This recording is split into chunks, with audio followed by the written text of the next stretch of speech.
Quel est mon parcours scolaire? Je suis en stage en marketing expérience client dans une maison de luxe à Madrid. Et une des questions qui revient le plus souvent, c'est qu'est-ce qu'elle a fait pour faire ça? Déjà, je tiens à remettre plusieurs choses dans le contexte. C'est pas parce que vous n'avez pas fait les mêmes spé que moi au lycée, c'est pas parce que vous n'avez pas fait la même école que quelque chose va vous bloquer et vous empêcher de travailler dans le marketing ou dans le secteur du luxe.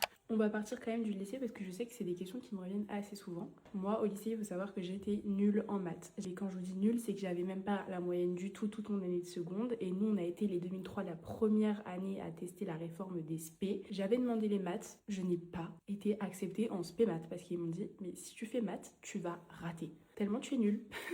Ce qui fait que j'ai dû me rabattre sur d'autres spé qui me permettraient de m'ouvrir quand même à cette porte. Et au lycée, je savais déjà que je voulais faire une école de commerce. Spé SES, bien sûr, pour avoir de l'éco, c'était hyper important. J'ai pris spé littérature anglaise. Je crois qu'il y a aussi anglais contemporain, mais moi j'ai vraiment pris littérature anglaise. Et honnêtement, vous me demandez parfois comment j'ai fait pour avoir un si bon niveau en anglais. Je pense que c'est vraiment en grande partie dû à cette spécialité. En fait, on nous faisait faire exactement la même chose qu'en cours de français, donc c'est-à-dire des commentaires de texte, des dissertations, etc. Lire des livres de la littérature ancienne, tout ça en anglais. Et en troisième spé, un peu par dépit, parce que j'avais toujours été un peu littéraire, j'ai pris HLP, donc Humanité, Littérature et Philosophie. Honnêtement, je n'ai même pas de souvenir de cette spé, je ne sais pas ce qu'on étudiait. Je me rappelle pas parce que j'étais avec mes copains, on ne faisait rien. Bon, ça nous a un peu introduit à la philo en terminale, mais honnêtement, j'ai lâché la spé parce qu'elle me servait à rien, genre elle allait rien m'apporter.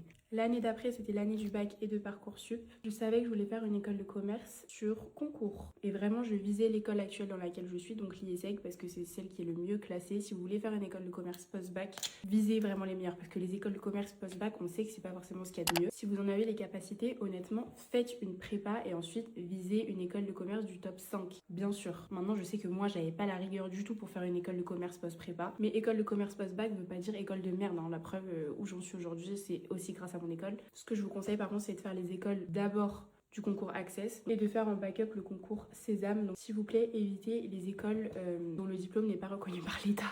Quitte à faire une école de commerce post-bac, vraiment faites un truc qui a de la valeur parce que vous allez payer une fortune, au moins faites un truc qui vaut quelque chose. Pareil, je suis pas conseillère d'éducation, c'est pas à moi de vous donner mon avis là-dessus, mais moi, toutes les écoles qui sont spécialisées dans le marketing, dans le luxe, franchement, évitez. Faites un truc plus global et ensuite vous vous spécialiserez. Faire un truc directement spécialisé dans le luxe quand tu sors du lycée, ça n'a pas grand intérêt et ça te garantit pas une place chez Hermès.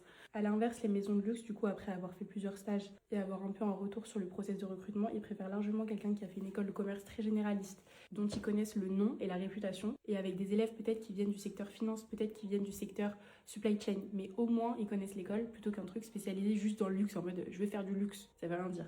Donc bon bref, moi j'ai été acceptée à l'IESEG. Au début c'était un petit peu compliqué pour moi en première année, je vais pas vous cacher quand je suis arrivée, parce que c'était quand même une charge de travail que j'avais pas anticipée, étant donné que pour moi école de commerce égale fête tout le temps.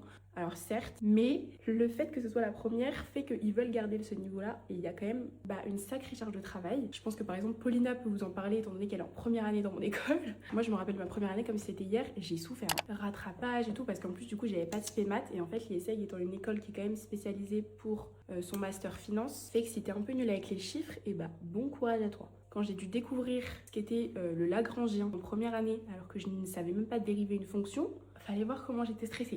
Plus sérieusement, les 3 premières années de notre cursus, puisque du coup je fais un PGE, donc en 5 ans, ces 3 années qui sont très très générales avant de se spécialiser en master, donc c'est-à-dire qu'on fait vraiment tout et n'importe quoi.